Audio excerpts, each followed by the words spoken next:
The notification sound from my phone cut through the forced silence of my empty apartment like a knife. It was a Thursday evening, one I grudgingly cleared in my packed schedule, pushing back a crucial late-night client call, a multi-million-dollar acquisition deal that demanded my full attention. Another text from Evelyn Blackwood, my mother-in-law. I didn't even need to look to know what it would say. Something about the family dinner, a thinly veiled reminder that my presence was, at best, tolerated and, at worst, an imposition. My name is Hughes Dalton. I'm 32 years old, and for the past 7 years, I'd been living a strange dual existence. Publicly, the son-in-law, the Blackwoods, barely acknowledged. Privately, the hidden architect of their comfortable, unsustainable lifestyle. Don't be late, Hughes. The Blackwoods are dining at the Velvet Quill at 8. Arthur has secured the private room, and do try to dress appropriately for once. The text, precise and cutting, landed with the usual thud of disdain. Appropriate for once. The irony was a bitter taste on my tongue. I was wearing a bespoke charcoal suit tailored in London and a silk tie that cost more than Evelyn's weekly grocery bill. I drove a meticulously maintained, understated German sedan, its interior smelling faintly of new leather and old money. My money. But to the Blackwoods, no matter how impeccably I dressed, no matter my quiet successes, I would always be the outsider, the man from a modest background who had dared to marry their precious Serena. I was the rough-hewn stone in their polished family mosaic, perpetually out of place, no matter how much I tried to smooth my edges to fit their rigid expectations. My own background was the antithesis of the Blackwood lineage. I grew up in a modest home in a quiet suburban town outside of Seattle. My parents were educators, instilling in me a profound appreciation for hard work, integrity, and intellectual curiosity. We weren't poor, but we certainly weren't wealthy. When I arrived at Harvard, on a combination of academic scholarships and sheer grit, I found myself in a world that, while intellectually stimulating, was socially alien. It was there I met Serena Blackwood. She was everything I wasn't. Effortlessly charming, dazzlingly beautiful, draped in designer clothes, and surrounded by a coterie of friends who moved through life with an air of unearned entitlement. She was a Blackwood, a name that echoed with generations of old Boston money, though even then, there were whispers that the fortune was less robust than it once was. Our connection was immediate, almost visceral. She was drawn to my quiet intensity, my focus, my genuine interest in ideas beyond socialite gossip. I, in turn, was captivated by her warmth, her surprising vulnerability beneath the polished exterior, and a genuine kindness that her family seemed to lack. We fell in love quickly, deeply, but almost immediately, her family became a formidable barrier. Evelyn, with her steely gaze and perfectly coiffed blonde hair, saw me as an opportunistic interloper. Arthur, a perpetually flustered man who compensated for his mediocrity with bluster, merely dismissed me. He's from the West Coast, dear. Evelyn had once sniffed to Serena as if I were some exotic, possibly infectious disease. And his family. What do? Again? The implication was clear. They did nothing of consequence. I wasn't a Cabot or a Lodge or a Forbes. I was just Hughes Dalton, a self-made man in the making. And that was precisely what they found so offensive. They lived by inherited status, not earned merit. Over the years, the slights had accumulated like dust motes in a sunbeam, almost invisible, until a critical mass formed.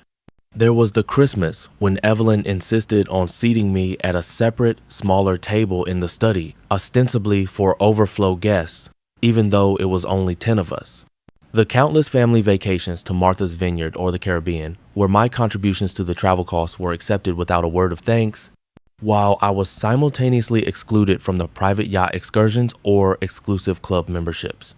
Julian, Serena's younger brother, would often make passive-aggressive jokes about Hughes' quaint little startup or his humble beginnings, always followed by a fake, booming laugh from Arthur. Charlotte, the younger sister, would openly mock my taste in clothes or my preference for quiet evenings over their raucous, drunken soirees. I had absorbed it all, bottled it up, convinced that my patience and enduring love for Serena would eventually chip away at their arrogance. I kept my head down, focusing on building my venture capital firm, My firm, Dalton Capital, specialized in distressed assets and turnaround ventures. While the Blackwoods were busy maintaining appearances, I was quietly amassing a significant fortune, investing in undervalued businesses, streamlining operations, and selling them for immense profits. It was a stark contrast to Arthur Blackwood's increasingly precarious textile manufacturing business, Blackwood Industries, which was hemorrhaging money and spiraling into obsolescence under his inept stewardship. I arrived at the Velvet Quill promptly at 7:55 p.m. The restaurant was an institution in this part of Boston. Its facade, a stately blend of red brick and wrought iron, its interior, a symphony of hushed opulence. Thick, sound-dampening rugs absorbed footsteps, crystal chandeliers diffused a warm, golden glow, and the scent of expensive leather, aged wine, and seared scallops filled the air. I knew it well, far better than they could ever imagine. I'd spent countless hours in its quiet corners, not as a patron, but as an owner, poring over balance sheets, discussing renovations, and strategizing its revitalization. The very chairs they sat on, the very silverware they used, the very vintage wine they were undoubtedly drinking, all part of the empire I had quietly resurrected. The host, a man with a perfectly coiffed silver mane and a practiced smile, looked up from his reservation book when I gave him my name. "Huge's Dalton," I said, expecting a nod and a polite gesture toward a table. Instead, I got a furrowed brow, his professional smile faltering. "Sorry, sir, I don't see a reservation under that name," he replied, scanning the page again, his finger tracing lines of carefully penned name. A familiar weariness settled over me, a sensation that had become an almost constant companion over the years. But tonight, it was tinged with something new, a slow burning indignation. "Perhaps under Blackwood?" I suggested, my voice even betraying none of the exasperation I felt. "Mr. Arthur Blackwood, my father-in-law. Table for 6, I believe. Magnolia Room." He scanned the page again, then his eyes widened in sudden recognition. "Ah, yes, Mr. Dalton. Table 7, the Magnolia Room. They're already seated." Already seated. That gave me pause. A table for 6. My mind, trained for pattern recognition, for spotting the inconsistencies and gaps in complex data, immediately computed the absence. 6, not 7. They had deliberately made a reservation for 6. They had deliberately left me out. Not an oversight, a statement. A deliberate, calculated snub designed to be executed in a public forum, in a place of their perceived dominance. A cold, burning rage began in my chest, replacing the familiar ache of disappointment that had gnawed at me for years. 7 years. 7 years of trying to be enough, to be accepted.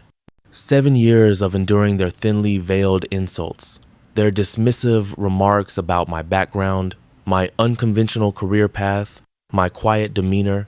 I had endured it all for Serena, for the hope of a truly unified family, a life where I was more than just a convenient appendage. But this was different. This was not a backhanded compliment or a condescending piece of advice. This was a public declaration of my non-existence in their world, a blatant act of disrespect, performed in a venue that epitomized their carefully constructed elitism. The quiet patience I had cultivated, the endless well of understanding I had drawn from for Serena's sake, suddenly ran dry. I walked toward the table, my footsteps silent on the thick Persian rug, the ambient murmur of the restaurant fading around me as if I were moving through a bubble of heightened awareness. No one looked up. They were too engrossed in their own self-important bubble, too busy playing their roles in the grand Blackwood drama. I saw them. Serena, her radiant smile fixed on her father, Arthur Blackwood, who was gesturing grandly while sipping from a crystal goblet, pontificating about something I was sure was entirely inconsequential. Evelyn, her perfectly sculpted hair gleaming under the soft lights, was laughing, a sharp, braying sound that always grated on my ears, a sound that always signaled her supreme satisfaction with herself and her perceived superiority. Serena's younger brother, Julian, a trust fund baby whose business ventures always seemed to miraculously stay afloat despite his baffling incompetence and complete lack of work ethic, was engrossed in his phone, probably trading speculative stocks he knew nothing about. And across from Julian, Serena's younger sister Charlotte, whose life motto seemed to be shop until you drop, was fiddling with her pearl necklace, her eyes glazed over with boredom. already planning her next expensive purchase. 6. My absence was not an oversight. It was a clear, unambiguous message. You are not one of us. Good evening, I said, my voice cutting through their laughter, calm but firm, carrying just enough weight to pierce their self-absorbed reverie. 5 heads snapped up, their faces a tableau of shock. Serena's eyes widened, a flicker of guilt mixed with surprise, quickly followed by a desperate attempt to appear casual. Arthur's practiced smile evaporated, replaced by a scowl. Evelyn's braying laugh died in her throat, replaced by a tight, thin line of displeasure. Julian dropped his phone with a clatter. Charlotte, for once, stopped fiddling with her pearls and just stared, her vacuous expression betraying rare, genuine surprise. Huges! Serena exclaimed, her voice a little too high, a forced cheerfulness that did nothing to mask the awkwardness. You made it. We thought you wouldn't be able to get away from your work. Her gaze darted to Evelyn, then back to me, silently begging me not to make a scene. Her distress, for once, felt genuine, not merely a performance. Indeed, Serena, I replied, my gaze lingering on her for a moment, a silent plea for her to truly see what was happening, then sweeping over the other faces. Though it appears I'm crashing a party. A table for 6, wasn't it? My words were a gentle probe, testing the waters, but the underlying accusation was clear, undeniable. Evelyn, ever the matriarchal viper, quickly recovered, her features hardening into their usual mask of imperious control. Oh, Huges, darling, we simply assumed you had a late client call. You're always so busy with your projects. We didn't want to hold up dinner. Her tone was dripping with condescension, a practiced blend of feigned concern and blatant dismissal. Her eyes, however, glittered with a malicious satisfaction, a tiny, almost imperceptible smirk playing on her lips. She had won, or so she thought. Yes, Arthur chimed in, adjusting his tie, clearly uncomfortable under my steady gaze. His face was a little redder than usual, his brow furrowed. Just didn't want to trouble you, son. You know how important your work is. He cleared his throat loudly, a nervous tick. Their words, meant to be soothing, only poured gasoline on the fire that was now raging within me. My projects. The euphemism for the venture capital firm I had painstakingly built from the ground up over the past decade, the firm that had quietly acquired distressed assets and turned them into multi-million-dollar successes while their own family business, Blackwood Industries, floundered under Arthur's inept management. They saw my work as a quaint hobby, a distraction that kept me from fully integrating into their proper world. They had no idea it was the engine that powered their entire charade, the very air they breathed. The waitress, sensing the palpable tension, approached her face a picture of polite concern. Would you like to add a 7th place setting, sir? She asked. Her voice polite, professional, but with an underlying question. No, thank you, I said, my voice steady, my eyes fixed on Evelyn, holding her gaze, refusing to let her look away. There's no need. I then turned to the host, who had silently followed me, drawn by the unusual atmosphere around the Blackwood table. Could you please bring the owner to this table? Immediately. The host blinked, a flicker of surprise in his eyes. He had known me for years as a frequent, high-spending patron, but he had never seen me make such a direct, almost imperious demand. The owner, sir? He repeated, a hint of confusion in his tone. The owner rarely made an appearance during dinner service. Yes, I affirmed, my gaze unwavering, my voice carrying an undeniable authority, the kind that came from years of being the person others answered to. The owner. Now, a collective gasp went around the table. Evelyn's eyes narrowed, her lips pressing into a thin, angry line. Huges, what are you doing? This is utterly uncalled for. The owner is a very busy man. You're making a spectacle. Her words were a desperate attempt to reassert control, to shame me into submission. Her voice was laced with her usual blend of indignation and social anxiety. He'll make an exception for me, I said, my voice low and confident. A dangerous purr, trust me. The confidence in my voice, the way I met her furious gaze without flinching, seemed to strike a chord of unease in her. I saw the confusion, then the indignant anger, slowly morph into dawning horror on their faces. Serena shifted uncomfortably in her seat, a blush rising on her cheeks, her eyes darting between me and her family.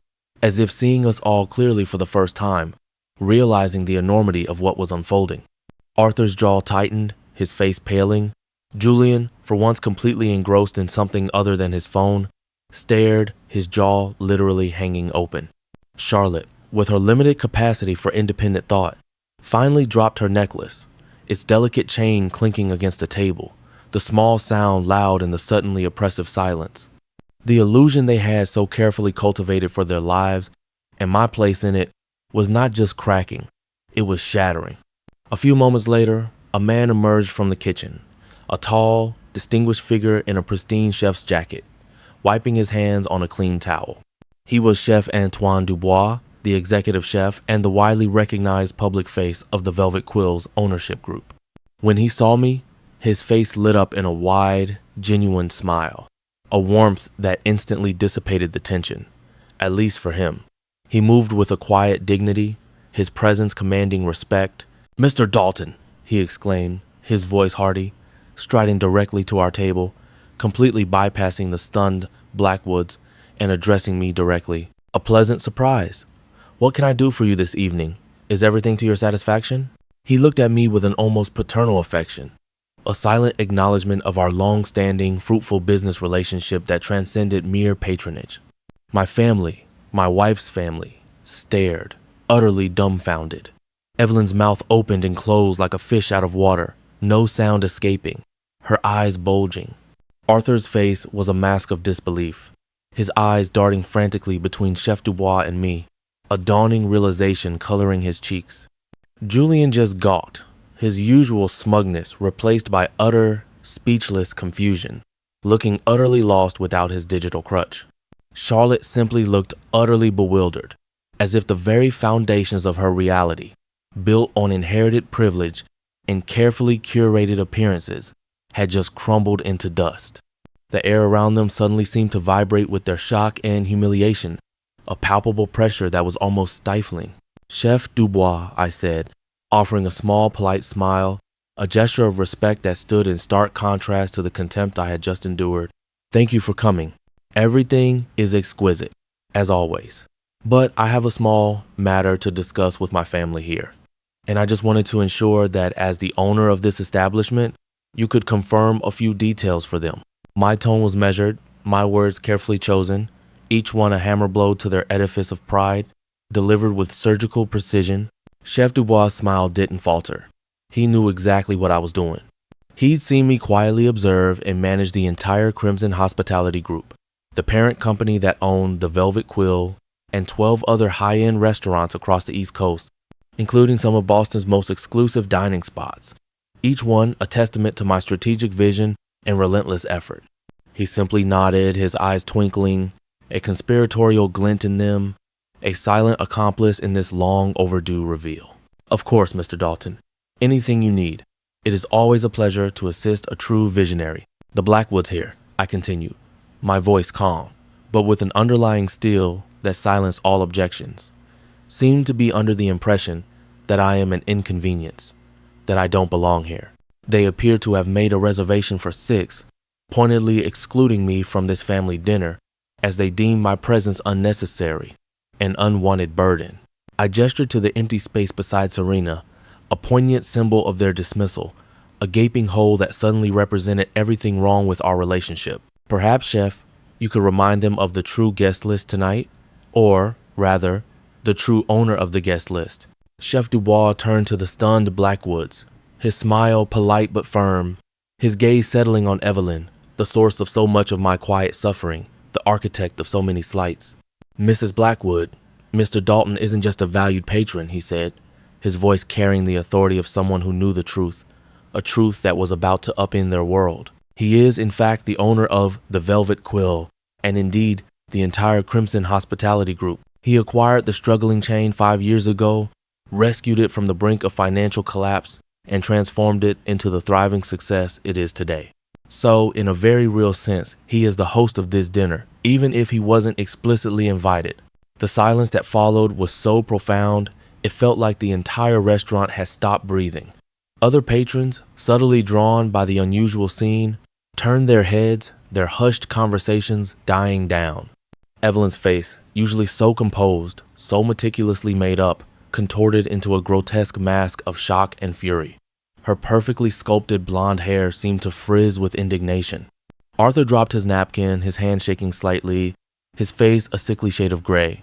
Julian, for once completely engrossed in something other than his phone, stared, his jaw literally hanging open, his youthful arrogance dissolving into utter, pathetic confusion. Charlotte, with her limited capacity for independent thought, finally dropped her necklace, its delicate chain clinking against the table, the small sound loud in the suddenly oppressive silence. The illusion they had so carefully cultivated for their lives, and my place in it, was not just cracking, it was shattering, publicly, irrevocably. Hughes. Evelyn finally choked out, her voice a strained whisper, barely audible above the sudden, deafening quiet. What is the meaning of this? How dare you embarrass us like this? How could you own this establishment and not tell us? What kind of game are you playing? This is preposterous. Her voice rose with each word, tinged with a desperate anger and a desperate fear. No game, Evelyn, I said calmly, rising from the table, taking one last look at their stunned faces. Just business. You see, while Arthur's company was hemorrhaging money, bleeding profits, and your family's fortune was slowly eroding through decades of mismanaged investments and extravagant spending, I was busy saving businesses. Like this one. I gestured around the elegant dining room, my arm encompassing its gleaming chandeliers, its polished tables, its hushed elegance, and like Blackwood Industries. Arthur's eyes, already wide, bulged further, a prominent vein throbbing on his temple. He looked like a man having a stroke. What are you talking about? My business is fine. It's merely undergoing a temporary market adjustment. We're navigating challenging economic headwinds. His denial was a desperate, transparent lie, a thin veneer of respectability crumbling under the weight of truth. Your business was bankrupt, Arthur, I stated flatly, the truth echoing in the stunned silence of the private dining room, cutting through the last vestiges of their self-deception. 5 years ago, it was days away from defaulting on its loans. And every year since, it has been kept alive by silent capital infusions from my private investment vehicles, funneled through a complex web of shell corporations and offshore accounts. Funds that allowed you to maintain your lavish lifestyle, Evelyn's endless charity galas and her obsession with rare art, Julian's failing tech startups and his ludicrously expensive sports cars, Charlotte's extravagant shopping sprees and her trust fund-fueled trips to Aspen and St. Bart's, and the very mansion you live in, the one you so proudly inherited. I met Evelyn's furious gaze, an almost triumphant glint in my eyes, letting the full weight of my unspoken sacrifices finally crash down on her, all funded by me. I didn't want to bruise your fragile ego by revealing the full extent of your financial dependence. I thought, perhaps you would eventually see the value in genuine, quiet support rather than inherited pretense. Serena gasped, her hand flying to her mouth, tears streaming down her face, her voice choked with a mixture of grief and desperation. She looked between her family and me, a dawning horror on her face as the pieces of the puzzle clicked into place, revealing a picture far uglier than she could have imagined. She finally saw the true nature of her family's entitlement, and her own unwitting role in it, the truth of their parasitic relationship laid bare. The truth, ugly and undeniable, was exposed, like a festering wound suddenly ripped open under a harsh light. "You've been paying for our lives?" Julian stammered, his usual swagger replaced by utter, pathetic shock, his face ashen. He looked like a pampered child who had just been told Santa Claus wasn't real, his entire worldview shattered. "And then some," I confirmed, my voice cold, devoid of the warmth I had once offered them. "I've covered mortgages, car payments, even some of your more significant legal fees." I met Evelyn's furious gaze, letting the implication sink in. "Remember that little incident with the antique vase at the museum gala last year, Evelyn? The one that supposedly shattered accidentally after you were seen arguing with another patron and a very public, very embarrassing lawsuit loomed? The one where the restitution was mysteriously paid in full within 24 hours, preventing an even bigger scandal that would have seen your name dragged through the mud of the society pages? That was me. Your insurance company wouldn't cover it, citing gross negligence and a pattern of reckless behavior. It cost me nearly $1 million to clean up your mess. Evelyn, robbed of her usual sharp retorts, of her carefully crafted facade of sophistication, could only stare her face, a mottled mask of incandescent rage and humiliation, her lips trembling, her eyes wide with a mixture of disbelief and dawning despair. Arthur sank back in his chair, defeated, his hands gripping the edge of the table, his earlier bluster entirely evaporated. So, tonight, I continued, my voice unwavering, resonating with a newfound power, a profound sense of self-ownership. When you deliberately made a reservation for 6, pointedly excluding me from what is, in effect, my restaurant, it became crystal clear. Your disdain, your condescension, it wasn't just an irritating habit. It was a foundational belief. You truly believed I was beneath you, an expendable accessory, a convenient tool to be used and discarded, despite the undeniable fact that I was the one quietly ensuring you had a life to live, a legacy to cling to, a social standing to maintain. You saw me as nothing but a means to an end, a blank check with a pulse. This is blackmail, Arthur roared, finally finding his voice, though it cracked with indignation and a desperate fear that was almost pitiful. He pushed back from the table, nearly overturning his chair, his eyes wide with panic. No, Arthur, this is reality, I corrected him, my voice calm but firm, utterly unyielding. And effective immediately. That reality is changing. All capital infusions into Blackwood Industries will cease. All personal allowances, all lines of credit tied to those trusts, are being revoked. The mortgage on your family home, the grand estate that is the cornerstone of your family's supposed prestige, which I currently hold the majority interest in, will be due in full in 60 days. I advise you to start packing. You'll find the market for large aging estates in a rapidly declining neighborhood is not what it used to be. The color drained from their faces, leaving them ghostly white, as if they had just seen a ghost. Their entire world, built on a foundation of my silent generosity, on a complex web of financial trickery and denial, was crumbling before their eyes, a spectacular implosion of entitlement and denial. The reality of their destitution, long masked by my efforts, hit them with the force of a physical blow, stripping away every last shred of their false dignity. Huges, please, Serena finally pleaded, tears streaming down her face, her voice choked with a mixture of grief and desperation, reaching for my arm across the table, her touch light tentative. Don't do this, you can't. My family, our lives will be destroyed. Think of Mom and Dad. What will they do? Her plea was raw, heartfelt, but tinged with the familiar Blackwood panic that always erupted when their comfort was threatened, never their morality. I gently but firmly pulled my arm away, my gaze holding hers, trying to convey a complex mix of sorrow and resolve. I can, Serena, and I will. For 7 years, I allowed myself to be a convenient fiction in your family's narrative. The quiet husband, the one who cleans up messes, the one who provides without asking, the one they look down upon while silently siphoning his resources. But tonight, that fiction ends. I'm no longer playing your game. I am no longer your silent ATM, your convenient scapegoat, or your unacknowledged benefactor. My generosity was mistaken for weakness. My quietness was mistaken for foolishness. And my love was taken for granted. I then turned to the hostess, who stood nearby, her face a mixture of shock and professional stoicism, having witnessed a family drama that would become legendary among the staff. I handed her the check, already signed and paid in full. Thank you for your excellent service, I said, then turned back to the stunned Blackwoods, offering them a final, chilling farewell.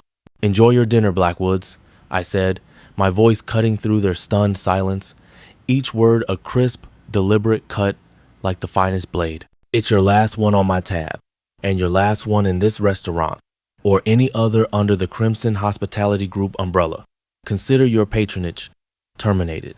I walked out of the Velvet Quill that night with a profound, almost dizzying sense of liberation. The cold night air invigorated me, cleansing the lingering bitterness from my lungs. The anger was still there, a simmering ember, but it was overshadowed by a new, exhilarating sense of freedom, a clarity I hadn't felt in years. The crisp Boston air felt like a baptism. My phone buzzed almost immediately, a frantic symphony of incoming calls and texts. Serena. Then Evelyn, a series of increasingly shrill and venomous voicemails filled with curses and threats. Then Arthur, his voice laced with a desperate, pathetic pleading, a broken man. Julian.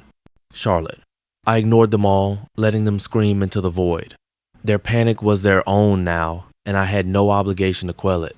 The next few weeks were a maelstrom of desperate phone calls, furious voicemails, and even unannounced, increasingly aggressive visits to my apartment and office.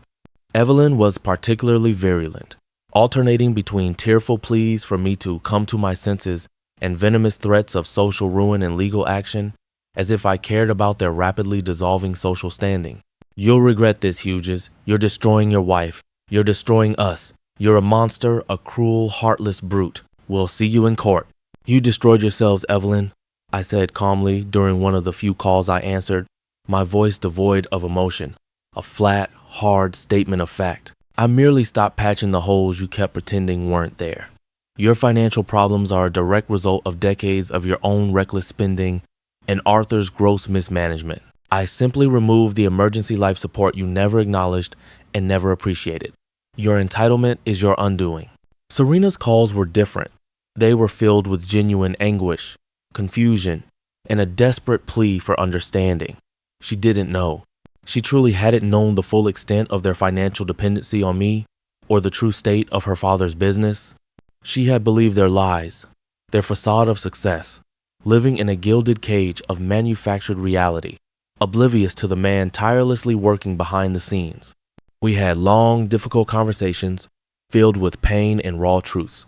She admitted her family's snobbery, their constant undermining of me, their deep-seated arrogance, and her own failure to stand up for me, her own complicity in their charade.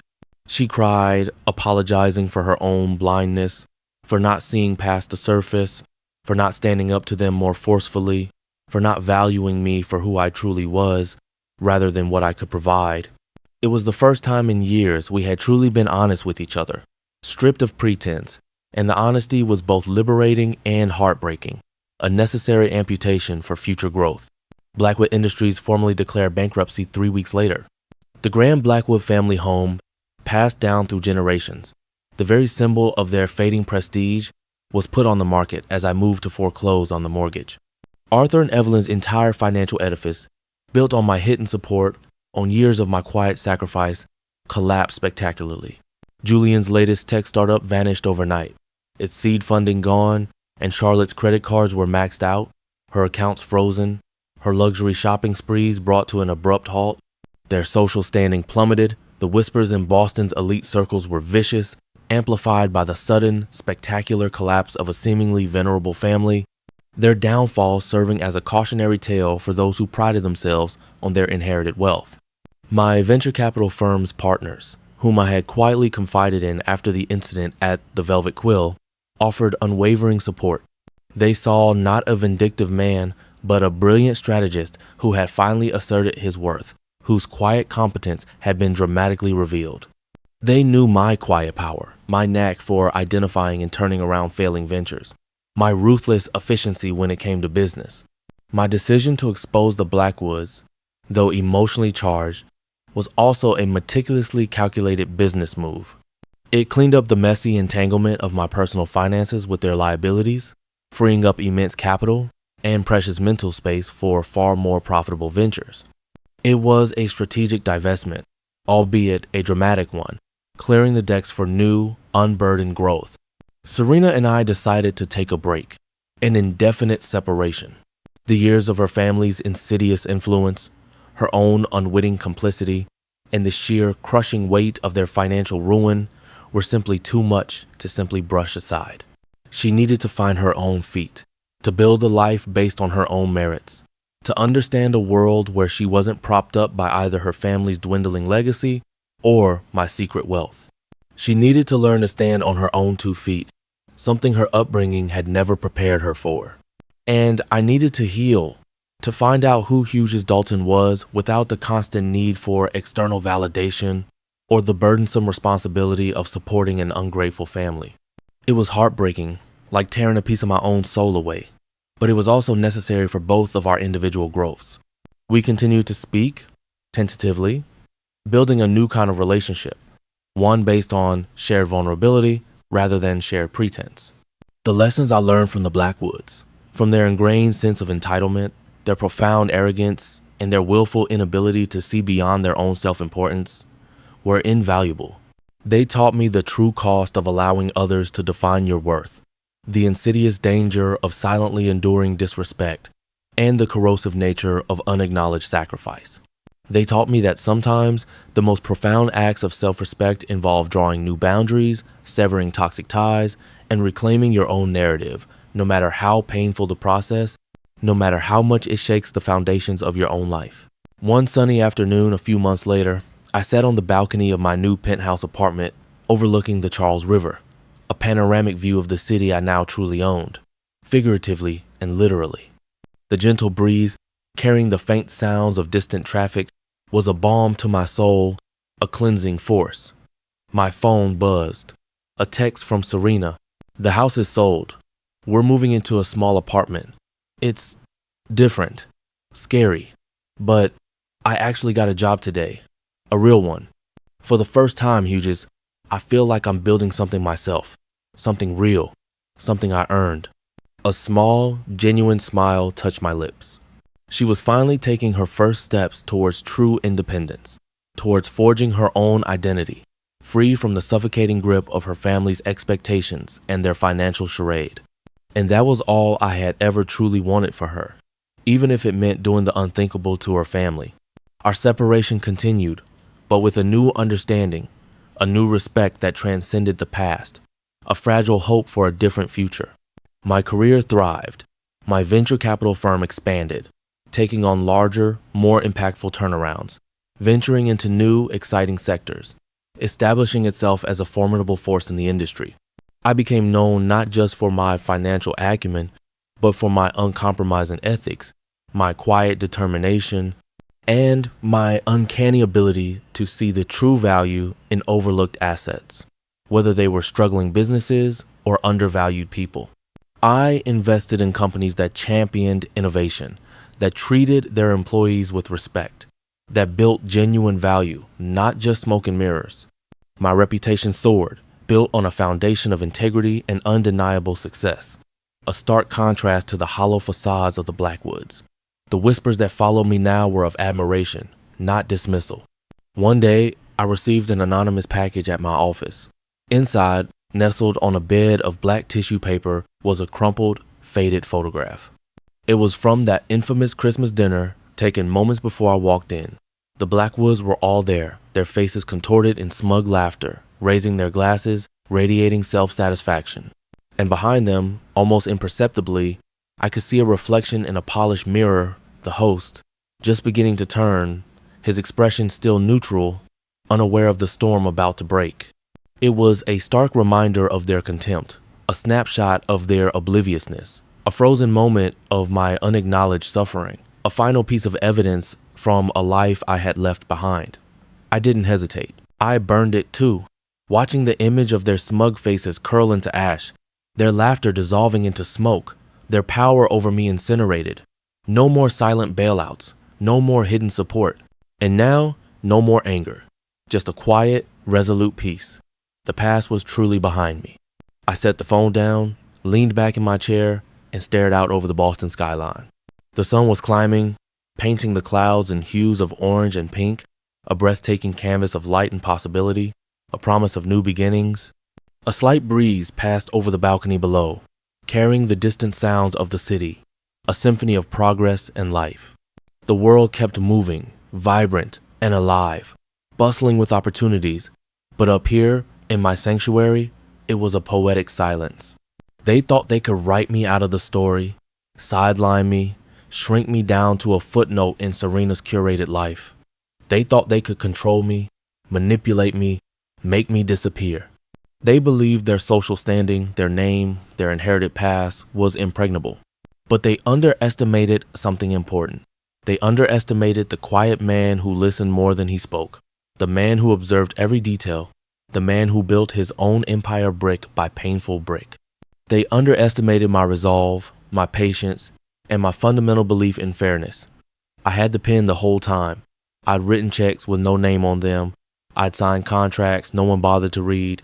I'd sat through years of shallow smiles and fake gratitude, waiting, always waiting, for someone to actually see me, to acknowledge my worth, to respect my contributions, to value the sacrifices I made. But they never did. So I stopped waiting, and I started rewriting, not out of revenge, not even out of anger, but out of self-respect, out of a profound need for integrity, out of a quiet, unyielding determination to define my own worth on my own terms. I didn't torch their world. I just stopped patching the holes they kept pretending weren't there. I withdrew my hand from their sinking ship and allowed them to face the consequences of their own choices. And when it all came crashing down, when their meticulously constructed facade shattered, when their empty coffers were exposed, they finally understood what I was worth. Not because I told them, but because I left. The freedom, the final word, the ability to draw a new circle, wider, higher, completely mine, it was all mine.